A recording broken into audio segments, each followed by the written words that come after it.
তো সবাই বলছে যে এপস্টিন ফাইলে নরেন্দ্র দামোদর দাস মোদিকেও দেখা গেছে, মানে আমাদের যে প্রধানমন্ত্রী।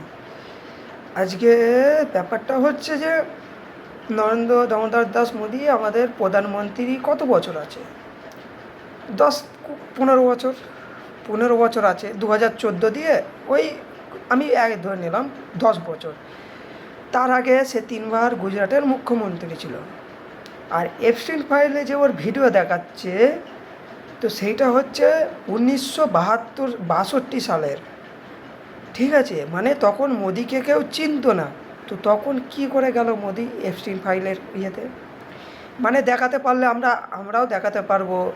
এখন এআই টেকনোলজি, এখন সবাই চায় যে একে খারাপ করবো, ওকে খারাপ করবো। এআই এমনই হয়ে গেছে। তাই ভাই, আমি পুরো কনফার্ম এইটা যে ওর মধ্যে মোদিজি ছিল না। এবারে বাকিটা তোমাদের বিষয়, যে তোমরা কী ভাববে না ভাববে। একটা কমন সেন্স দরকার সবাইকার, যে নরেন্দ্র দামোদর দাস মোদিজি থাকতো 1962 সালে, মানে 40-60 বছর আগে। 60 বছর আজকে মোদির বয়স কত? এই মোদির বয়স কত? 75 বছর। 15 বছর আগেকার ছবি, 75 বছর আগেকার ছবি, মানে 60 বছর আগেকার ছবি ওইটা। মানে মানুষ কি পাগল না মেন্টাল? যেইটাই বলে সেইটাই বিশ্বাস করে নেয়।